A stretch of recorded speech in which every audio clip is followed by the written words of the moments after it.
Hey, I'm Sapphire. Want to hear something scary?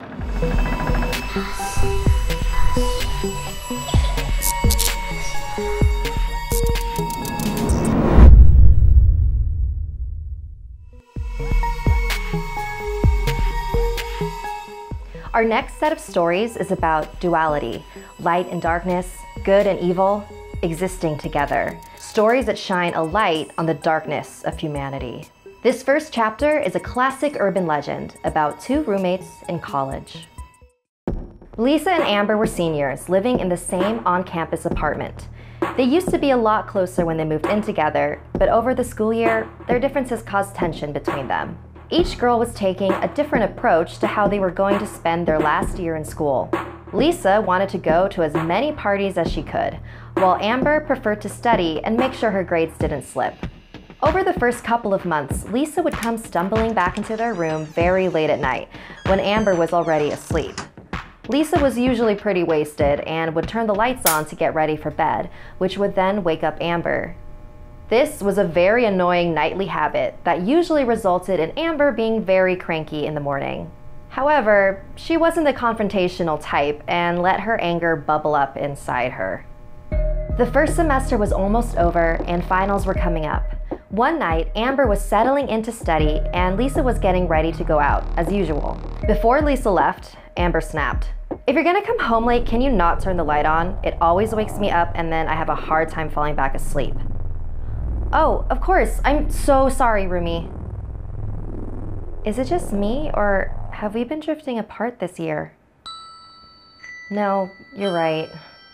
Sorry, I've been sort of passive-aggressive. Oh my god, not at all. Hey, why don't you come out with me tonight, like old times? It's been so long since we've hung out. Thanks, but I have a final tomorrow morning. Maybe after finals? Okay. See you later, roomie. It was around 3 a.m. when Lisa came back. Just as she was about to turn the lights on, she stopped herself. She looked over at Amber's bed, where she could vaguely make out the shape of Amber's sleeping figure. She must have been having quite a dream because she was moving around quite a bit. Lisa carefully changed into her pajamas in the dark and crept into bed. The next morning, Lisa woke up around 9 a.m. She was a little surprised that she was up before Amber, who was motionless in her bed. Lisa was proud of herself, knowing that she didn't wake up her roommate last night. She also knew that Amber had a very important test that morning, so she decided to wake her. "Wake up, roomie." Oh my god. When Lisa turned Amber over, she saw the blood-drenched sheets. Above the bed was a message, written in blood. "Aren't you glad you didn't turn on the light?" Our next tale is about a girl who discovers a dark secret hiding behind her bedroom wall. It comes from the No Sleep subreddit by username The Dalek Emperor. We've always lived at 423 Stockholm Street, so there really wasn't ever a time that I didn't hear the creature. He'd been living in the room on the other side of my wall since I was born. When I was a very young child, I thought he was my friend. I would knock and he would bang back.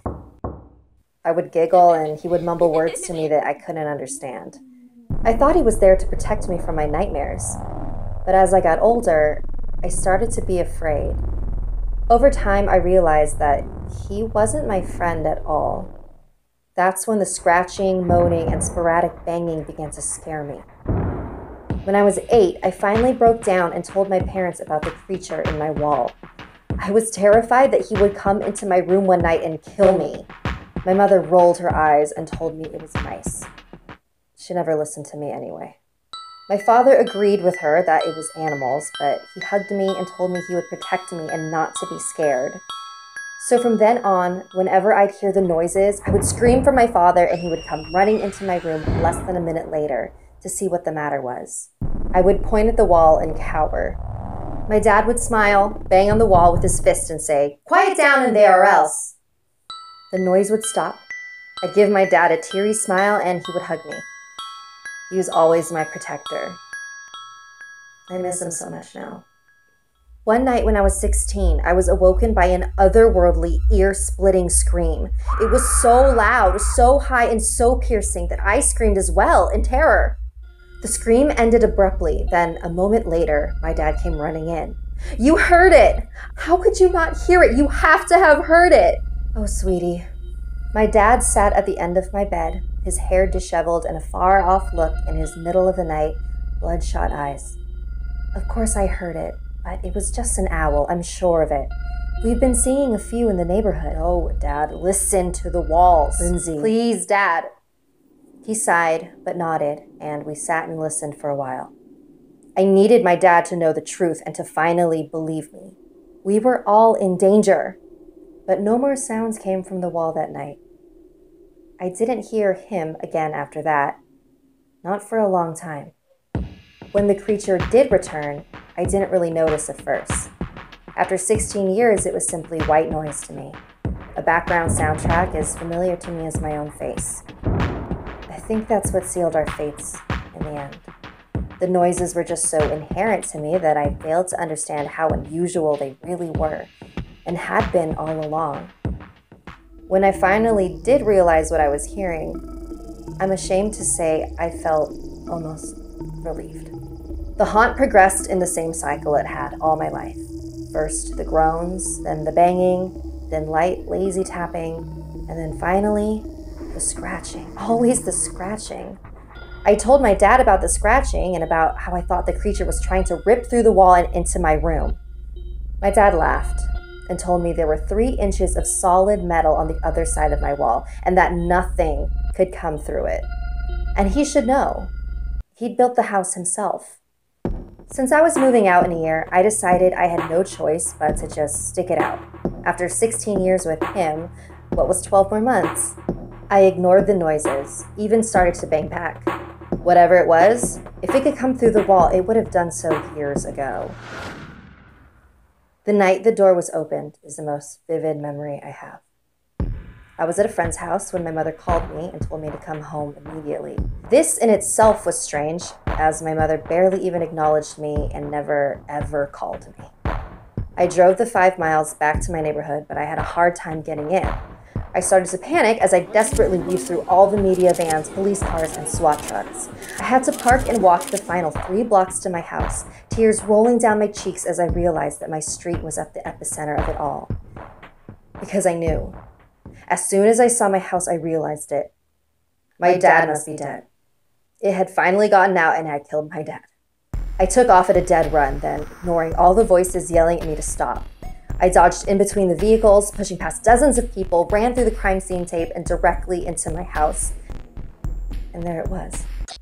Across from the living room, next to my bedroom, the hall closet stood with its door open. All the jackets and sweaters had been pulled out of it, and on the back wall I saw it. Another door. I stumbled into the closet, through the hidden door, and out into the room I'd always known was there. But it wasn't what I thought it'd be. The media called my dad the Skinner of Stockholm Street. And from what I saw in that room, it was a very fitting name. There were all sorts of knives, and there were metal devices stacked along one wall, at least 100 of them. There were 4 sets of manacles, a wall of chains, and rolls of duct tape. In the middle of the room, there was a flat table which was very clearly blood-soaked. But the worst of it was the wall. My wall. Every inch of it was covered in carvings. But the carvings weren't satanic or evil like I thought. The carvings were words. Jacob, I love you. Tell my father I forgive him. Sarah, I'm so sorry. Tell my daughters they were my world. According to the evidence file, there were over 60 of these messages, and I made myself read every single one.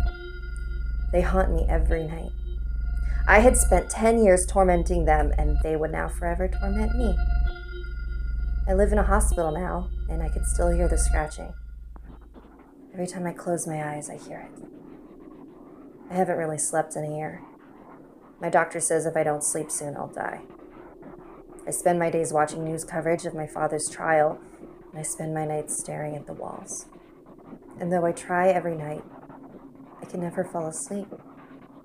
I always hear the scratching, and I always will. This next story comes from Jeffrey in the UK, who used to live in a house with an eerie piece of furniture that had something attached to it. In 2011, Jeffrey moved to Cambridge for college.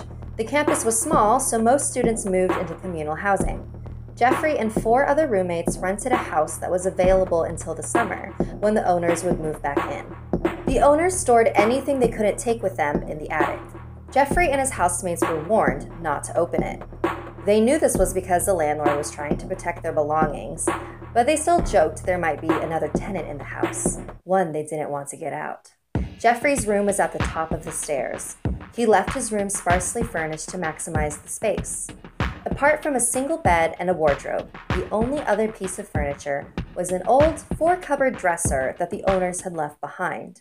It had a large, cloudy mirror set in the middle of it. From the first day, Jeffrey didn't like to look in that mirror. It was so warped and cloudy, it reminded him of a funhouse mirror. Something about its murky surface just gave him a chill. After a week or so, he decided he couldn't take it. It was ugly, unsettling, and he hated waking up and looking down into the mirror. He spoke to his housemate Brian about it, and they figured maybe it was just too heavy to move, so the owners didn't move it into the attic. Brian was a fashion design student and loved the idea of adding to his already eclectic furniture collection, so together they moved the dresser into his room. As they carried it across the landing, they were puzzled at how light it was. A couple of people could easily have put it into the attic with little effort, so there was no real reason not to move it. But now that it was out of his room, Jeffrey felt much more at ease. Unfortunately, at the time, he didn't know the impact of his actions. After Jeffrey moved that dresser, locked doors would open by themselves. They would swing open and stop suddenly, not a movement that would be caused by the wind, but as if someone was standing there, opening it. His housemates also complained of hearing thumps and scratches on the floors and walls, but no one owned up to making them. Jeffrey felt like something was trying to get their attention. Maybe their house was haunted. Suddenly, the house became the haunted house, and friends would come over hoping to hear or see something out of the ordinary. They had a lot of fun with the reputation the house developed. For Jeffrey, that fun stopped after a visit from Brian's mother. She walked in the door and immediately froze. Brian asked what was wrong, but she just stood there and looked up the stairs. She had never been in their house before, but she looked at Jeffrey and said, "That's your room?" "Yeah." Without another word, she walked up the stairs and stood in his room. "There's something in here. It's really upset." She and Brian left quickly, and she refused to come back into the house again. Whenever she visited, she would wait outside. Jeffrey didn't truly believe the place was haunted, nor did he believe in mediums, but it was obvious everyone was shaken by Brian's mother's reaction. After that, they stopped joking about the ghost. When Jeffrey and his housemates threw parties, because of the lack of space, they opened up the whole ground floor by moving all the furniture and clutter upstairs. As Jeffrey's room was the largest, most of the stuff was stored in there, including a large amount of laundry and the living room couch. During one of these parties one night, Jeffrey went to bed. He locked his door and fell asleep pretty much as soon as he lay down. He was awakened in the early hours of the morning by a woman's voice calling into his room. Hey, come here. Over here. Come on." The voice was sweet and friendly, the kind of voice you expect to hear from someone you've known for a long time. He sighed and started getting out of bed. Then he remembered the door was locked. It only locked from the inside, and as his eyes grew accustomed to the dark, he saw the door wasn't even open. He told himself it was the clothes they'd piled next to the couch, and he was just hearing someone through the walls. "Jeffrey, come on. I really want to tell you something. You have to put it back. Do you understand? You have to put it back." He kept his eye on the shadow and reached over for the bedside light and turned it on. Nothing. There was nothing there. After 3 years, they finally moved out. Jeffrey was the last one to leave. He was moving in with Justin, another friend from college, who offered to help him move. Jeffrey was cleaning downstairs and asked Justin to bring down some bags from his room. It shouldn't have taken him that long, so Jeffrey was concerned when Justin hadn't come back downstairs yet. He went upstairs and found Justin standing in the middle of the landing, staring into Brian's old room, at the dresser. "You okay? What's wrong with that dresser?" "What? I don't know, it's just creepy." No, it's something else. When I was in your room getting those bags, I felt like someone else was up here. I thought you might have come up, so I came out to find you, and the moment I saw that dresser, I knew that was why. It's like someone's hiding inside it. Justin was one of the most scientifically minded and rational people Jeffrey knew. He laughed when Jeffrey told him about the house being haunted and never once hesitated to come over. When he told him about the woman in his room, Justin put his mind at rest with how kindly he dismissed it. Yet, here he stood, more scared than Jeffrey had ever seen him. They both went back downstairs, and as they reached the floor, there was a huge crash upstairs followed by a series of loud bangs. They looked back up the stairs and saw that all the doors were shut, even though they were just open. Not wanting to investigate further, they gathered what was left and ran out of the house. A week later, Jeffrey received a call from the landlord asking what happened upstairs. They told him they had come home to find scuffs on the carpet between his old room and Brian's room across the hall. Did you move any furniture across the landing? Yeah, we carried that mirror dresser into the other room, but we didn't drag it, I swear. But you clearly dragged it when you moved it back to the other room. No, we didn't put it back. Well, somebody did. Sometimes a spirit may not understand that it is past and becomes angry when the living interfere with their business. It seems like whatever was living in Jeff's room really just wanted its dresser back. Want Snarled, Slaytrix, or Something Scary merch? Visit our store by clicking the links beneath the video. Like this video if it gave you the chills. And don't forget to subscribe to Snarled and our gaming channel, Slaytrix. Snarled and Slaytrix are partnered with Discord, a chat room that lets us talk to you, the audience, and play games with you. The link to join is in the description below, along with our merch. If you dare, follow me on social media. Until next time, sweet dreams.